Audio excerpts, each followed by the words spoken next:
Welcome to Tea Time with Melissa Freeman. I'm excited to be here today. We are going to talk about red flags. So in our last two episodes, I kind of laid the foundation to let y'all know a little bit more about red flags. But before we go into that, I have to introduce our amazing special guest today. So today we have Manu Carpenter. And we have Felicia Stewart. Hello. And we have Lovely Hoffman. Hello. Yes, they are special guests today, and they're going to give more input, because more the merrier. So it's not just about what I've seen and what I know, but what everyone has experienced. So just to kind of quickly let the people know, I just want to quickly lay down the acronym I have for flags. Is that all right? Yes. All right, so flags, F. How do you feel when you're around this person? What do you feel? And so keeping a mental note, what I felt when I was with them. Vibes are real, and they tell you a lot. So F. L. Listen to what they are saying and what they're not saying. Read in between the lines. Listen. Make sure you're listening when they're talking.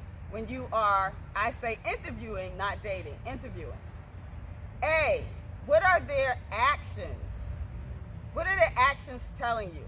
Because their words may be different from their actions. What are their actions demonstrating while you're there? And then we have G. Generate data. This is actually something that I've said in my book several times. Generate data. How did I feel? What did I see? How did it look? All those feelings that you have, jot it down and generate that data so you can see patterns and really get to know this person in black and white on paper. And then S, what do you see? What do you see? Very simple, but helpful when you are interviewing. So I also said in the last episode that when we call it dating, but it's not really dating, you are interviewing. And so when you're interviewing, you know how it is when you go out for a job and you're getting interviewed. There's several times they call you in and they have so many questions. That's what dating looks like. So I'm not going to go deeper into that. You got to get the book, Destined To Win. I'll leave the information in the description box. But we're going to jump right in because I have guests today. All right, so my question to us today is, let's think about some red flags that we've seen while we were dating, and maybe unaware that they were red flags, but now, later on, you figured out, oh man, that was a red flag. And I overlooked it, I didn't see it, which we all do. We're all guilty of that. So that's the question for today's discussion. So we're just literally gonna talk. All right, so let's go. Who wants to start? I'll start. Hey girl. So a couple of red flags would be if they're not answering the telephone while you're beside them, if their ringer is down, if they got the phone flipped over. Wow. If they do answer the phone and go in another room to have a conversation. If you call them and they don't answer and they wait a few minutes to call you back, sometimes that can be a red flag.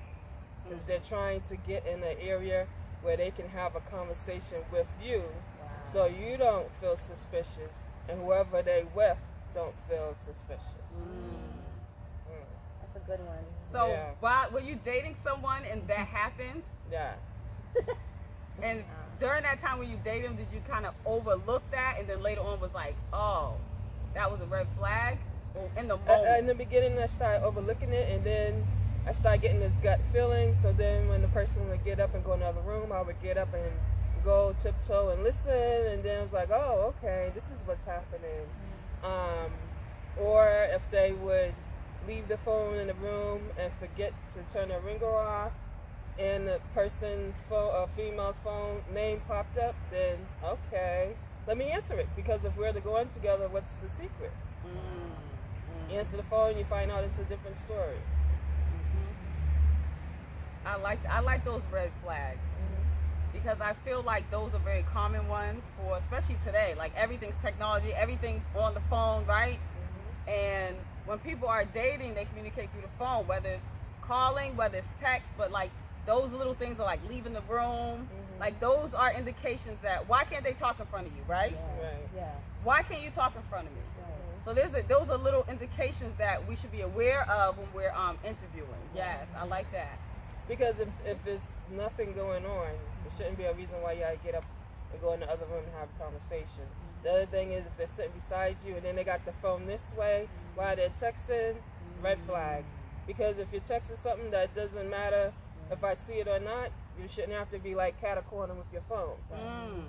Yeah, because what you hiding, What you right? hiding?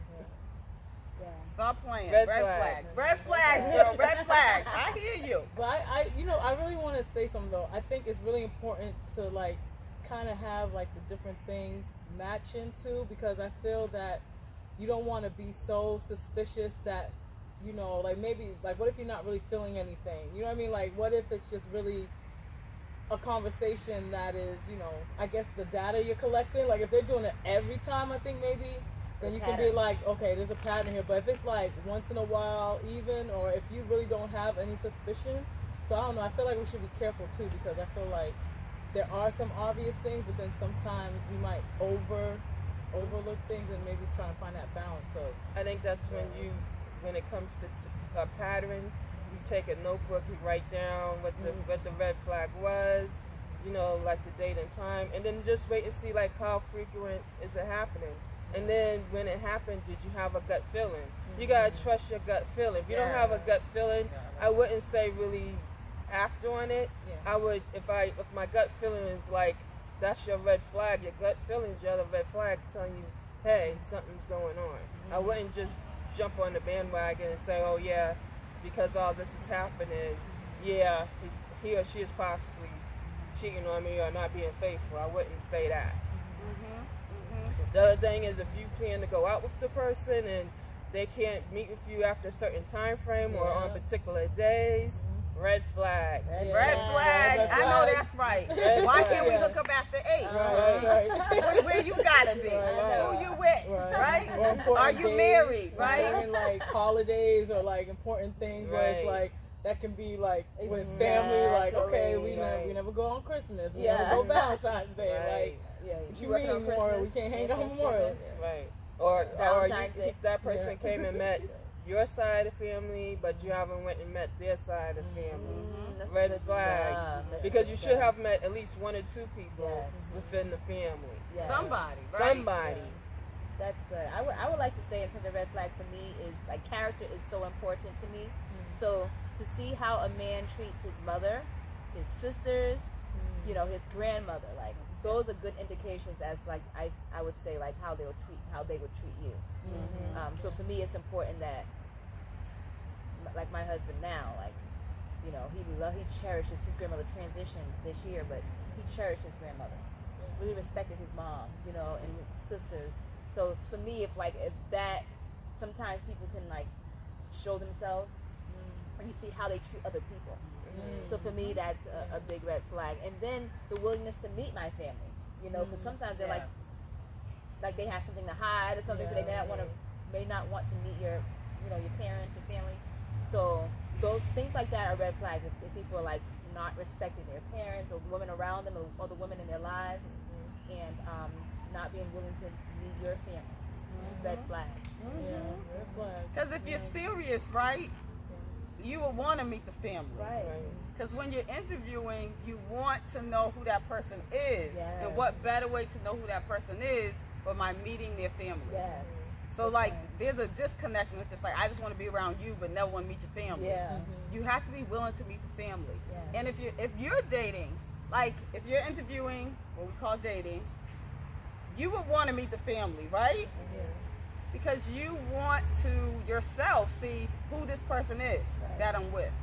And it's just like it speaks volumes when you meet the family and then see how they interact, like what you were saying. With their interact with other women, but also like I like to say like interact in general, because like they always say, you know, you can tell who a person is by how they treat people who can do nothing for them. So sometimes even going to a restaurant, see how they treat the waitress. Stuff like that to me is I look at that really closely. That's a good one. Red flags, y'all. Red flags. This may not be a red flag, but to me it's a red flag. When you're going out for dinner or whatever, and they say they forgot their wallet. Oh, no, let me tell you. That's that a red flag is. for me. That is a red flag. That happened to me. Yeah, it But happened to me. yes. Sorry. Yeah.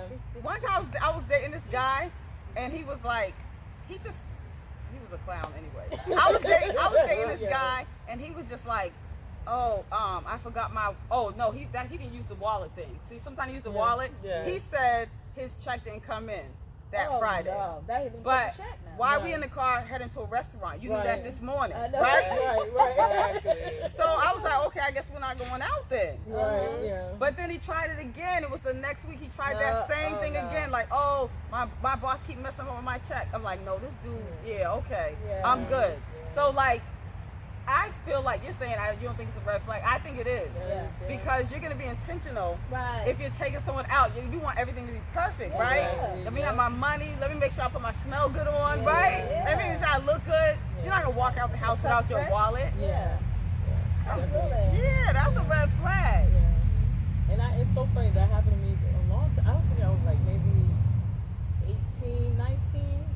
And it's so funny because the person, they're the one that suggested let's go get something to eat. Let's go. Remember back in the day, what was it not IHOP, the other one. Bigford's. That's when it was on Gallivan.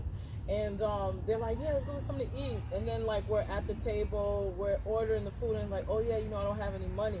At that time, I didn't know myself. Because I could have been like, okay, well, let's just go then. Because, but I was just like, all right, we're already here. And I ended up paying, but never again. Never again. So that's definitely a red flag. The way they treat you. I think also, too, like what you're saying, and paying attention to their actions, paying attention to what they say. Is it consistent? I think, especially whatever it is that you like, and you know how sometimes people can act a certain way to try to, impress you. But for example, this person knew that I was a Christian.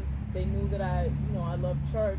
And then like they would go to church, but then it was, they didn't have any other reason for them not going to church. So it was like, for me, that was a red flag, but I just was like, okay, well maybe, I kept trying to give excuses for it. And then when I was around them more, I just noticed that they just never really went. So they just told me that. So if they're telling you, it's one thing if they already let me know, like, okay, I don't go to church, at least I know, okay, that's my decision I have to make or whatever.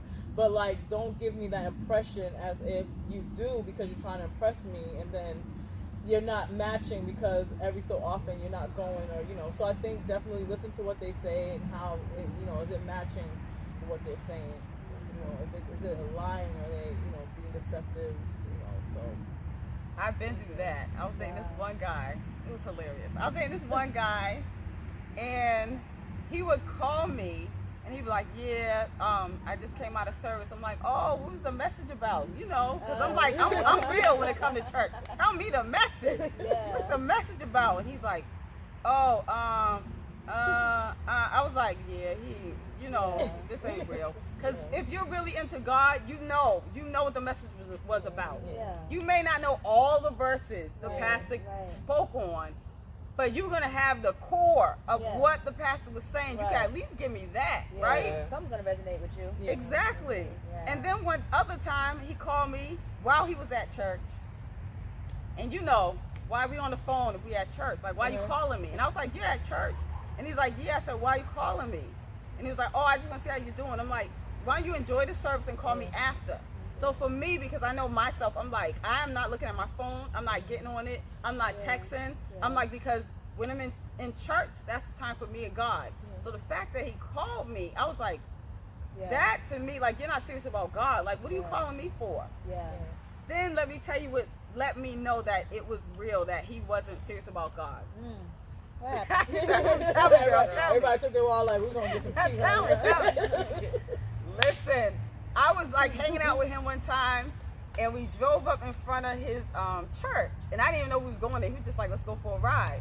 So we drove in front of his church, and it was like during the time of benediction. And so then he's like, oh yeah, it's benediction time. And it was like he knew exactly what time benediction time was. And I was like, okay, that was odd, that was weird. But then when it's like they were coming out, he's like, oh, they're like, oh, you missed service. He's like, oh yeah, I know, you know. They're like, like I can tell by the response of the people that he's not serious about God. Like maybe you pull up sometime during benediction. Maybe that's why you can't tell me the messages. Like like there was something funny. So if the pieces don't fit, pay attention. That's what I'll say. Like he associated himself around church when he wasn't serious about it. So if the pieces don't fit, pay attention to that. Sometimes for church, for some people, it's a social thing. Yep. So, but I got another red flag. For me, the temperament of the person you're dating. Their temperament. So you can see them when they're in situations that maybe high stress or like. Just to see how they react to those situations are important. Because sometimes people, be cray-cray out here. Like being impatient. Being impatient, being angry while driving, just their temperament and their overall attitude. Because sometimes people are sharp-tempered and they want to argue and fight and all that. Yeah. So for me, I do watch people's temperament as well. Yeah. So I'm pretty chill. That's definitely a red flag. Right? Because if you get into an argument or a misunderstanding, you have an idea of how he's going to speak to you. Absolutely. Or how she's going to speak to you in that conversation when things are heightened or stressed or it's elevated. That they're not going to approach it the way they should approach it. So yes, definitely pay attention to their temperament. Temperament is so important. I feel like people put their best foot forward though. So sometimes you don't see that, the being impatient, having a temperament, you don't see that until later.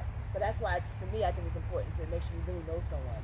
Because you interview someone, when you go to those like good jobs, you're interviewing at a good job, they don't just have one person interview. They have multiple people interview you. And sometimes they'll even interview you for more than one day.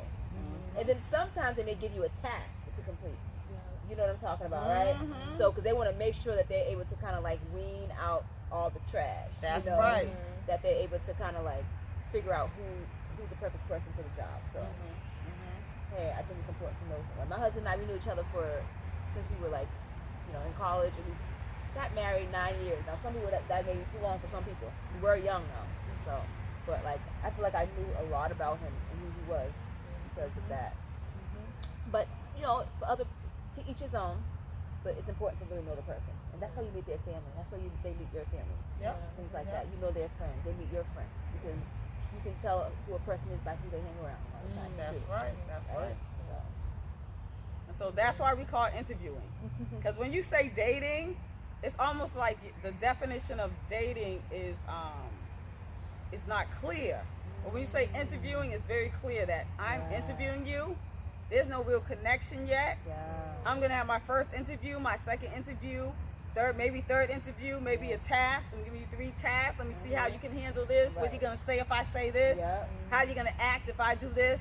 I'm looking at everything before I make a decision to really get serious with you. While I'm still interviewing you. Like, are you worthy of my time? Right? But you know how, y'all know what I'm talking about. People get hired, right? And you're like, oh, they're so cool, they're amazing. I'm so happy to hire them. Period. That's it. You go 3-4 months in, and you're like, what is that? They got attitudes, coming in late, no call, no show, right? All these things like surface after. But you didn't see that when you did the interview. You didn't get the references. You didn't get the references. That's right. But sometimes the references be good. Real good sometimes. I think you should have that golden rule, 90 days to 6 months. Hey. 90 days, 6 months, that's it. I like what you say about like, when you think about interviewing, because it sounds more intentional. So it's basically dating with intention as opposed to just like, dating can sound very loose. Like chilling, we're chilling, right? We're kicking it, right? And you say interviewing, and you have that in the back of your mind. It's not like I'm interviewing you being like, but it definitely shows intention, which is important. You should have like a list of questions, not the little nonchalant questions, but the real important questions. Are you someone that's looking to settle down? Are you looking to be married? What is your game plan? Are you looking to have a house if you don't have a house? And if you are, what's your time frame for that? Do you have a car you plan on purchasing to get a car? What's your time frame for that? It's like have these like key questions to ask to kind of give you a type of background of how this person is. If this person is a planner, that person plans on really being serious about their lifetime frame. They got certain time frames for each thing that they want to do. And I'll kind of tell you, like, okay, this is a person I can, you know, give a little bit more of my time to, or let me not waste my time with them anymore. Yeah. Those, I mean, and that I think that's what we're trying to say. Like, there's some red flags you won't see, but you'll get what you need, the other information you need through asking questions. So you may not, the red flags may not be there, but if I'm asking these questions, I'm getting more information. And so being intentional about our questions, not just, oh, what do you like to do for fun? No, where do you see yourself in 5 years? And then ask your question, the same question, but in a different form. If they're still giving the same answer, then you know they're serious. They're not just giving you an answer to give you an answer to reel you in, but they're really serious about what they're saying. So I would stick with that question, whatever your questions are, but form them in a different way. When you're interviewed, they ask you the same questions, they just change them in a different format. So you got to do the same thing when you're dating or interviewing. You got to do the same format, because he or she can say, yes, I'm looking to buy a house or get married or have kids or whatever, but go back and revisit that question later, but do it in a different form to see how you're still getting that same type of answer, because then you know they're being consistent. This is what they really mean. They're not saying it because they think this is what I want to hear. Because people will, majority of the time when you first start dating, you tend to tell each other what you think the other person want to hear. But that's not how you're supposed to be dating. You're supposed to be dating really getting the true facts, so we don't waste each other's time. Because I don't want to be dating you for a year or two and it was a waste of my time, and I could have met Mr. Right a long time ago. And I like your acronym flags, because I think, you know, sometimes when we're dating, that whole lust a lot of times, or there are things you miss if you just feel. What makes you feel, right? But you're not only feeling, you're listening, you're watching, right? Because sometimes people can show you who they are by you watching them more so than by what they're telling you. So I think it's your flags acronym that you developed. I think it's perfect, because it, you know, it forces you to kind of like be in tune and not just this kind of make me feel my heart beat so much when I'm around them. Oh, that make me, no. What do you see? Listen. Open those ears and listen. Right. And sometimes you feel like that because it's been years since you've been out on a date. Right? It ain't even that person. It's just, oh my goodness, I'm finally out. Or the environment. Like, this is beautiful. So pay attention to those flags, right? But also, like, just touching on what you said, like, when you ask the questions and they give you the same answer, that's great. But are their actions also tying in with that answer they gave you? That's why you got to be seeing what they do compared to what they're saying. They got to go hand in hand, not one up and one down. You got to make sure they're all lined up. And I just want to say this, like, if you're interviewing and you're with someone and you're like, you can already tell interview one, this is not the person. Don't feel bad to move on. Women get caught up in this, like, well, let me give it a little chance. No, you seen something, you heard something, right? There was something that let you know this person is not the person I should be giving my time to. So be aware of those feelings and not feel bad that you don't give someone a second or third date talking about, I got to give them a chance. You don't have to give nobody a chance. Right? Oh, I can change them. I can change them. You can't change anyone. You can't change anyone. We need to say on one accord. You can't change anyone. Like, seriously. Why do we think that? You can't. You can't. No. You can't. If they could have been changed, their parents would have changed them. Okay? Especially if they got good parents. Right. So, you can't. Don't waste your time. I say when I'm dating someone, I'm not their mother. I'm not their father. So, not your mother, I'm not your father. Right. So I'm not going to train you. I'm not going to do it. You didn't get it from them. You're not going to get it from me. Right. You want to add, Manu? I'm just taking it in. Like, you know, it's so true. I think I have that. Oh, well, give another chance. You know what I mean? Like, you don't, you know, or maybe, you know. So I like how y'all saying, like, all right, you already listened, you felt, you know, and you see, like, you know, I think you should just. It's okay to just start out. Yeah. So, like, you know, not feeling bad, and you know, they'll find somebody. Right. If you think about it, when it comes to men, if they don't feel us the first time, we're blocked. Oh yeah, That's true. That's you know, That's so true. why can't we as He's women? just not that into you. Right. That's Right. true. And so when it comes to women, why can't we do the same thing? If they learn on the first day, oh nope, she ain't it. Yeah. So I'm not even gonna waste my time calling and texting her. Yeah. Not answering her phone calls or text messages, or they just plain out block you. Yeah. So we gotta do the exact same thing. The thing between women and men is women think with their feelings and emotions. Yeah. The men, they don't. And so they got upper hand in that area where they can just cut you off and keep it moving to the next one. We don't. We tend to go with our emotions, and we got to take our emotions out from the beginning and wait until you start building that relationship to see what that relationship really is going to be. Yes. And part of that flag with listening and looking at things is listening to God too. Yes, Exactly. of course. Yes. Right. Just have with the person. Yes. So, That means you got to be fasting, be praying. listen to your family, your friends. Yeah. Listen to God. Yeah. Get insight. Because sometimes it takes another person to see something that you. And I mean, you got to be careful because sometimes you have people who you may be asking to give you, you know, feedback, and they may not. You know, hopefully, you don't have those people around you. But it's important to get. I think we get feedback. You know, Mom, what do you think? Dad, what do you think? Best friend, what do you think? Really?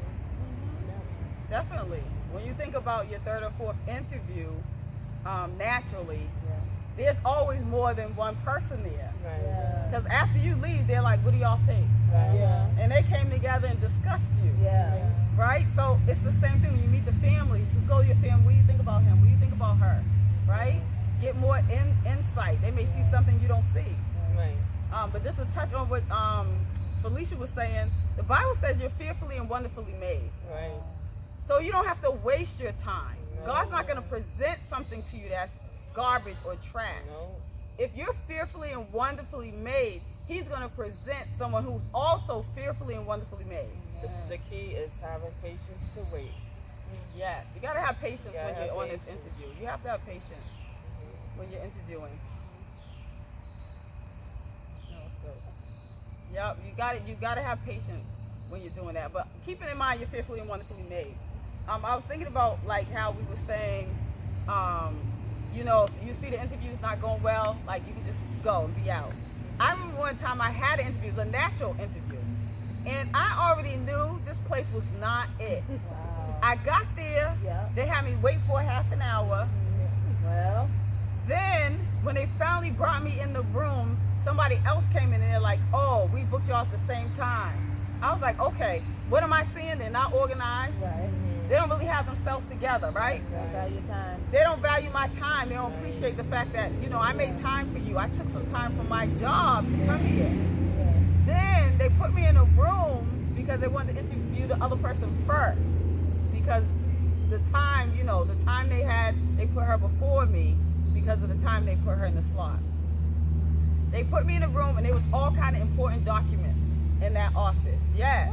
And I remember saying, like, what if I was someone who was shady and was like, let me take someone's social, or and so I was just like, they're not responsible. They, first of all, they lack communication. They're not organized. There were so many things I already seen that I'm like, as a school, what would it look like? And so I still went along with the interview because I was already there. But I knew after the interview, like, this would not be the place for me. Like, it's crazy how you can already, if you pay attention, right?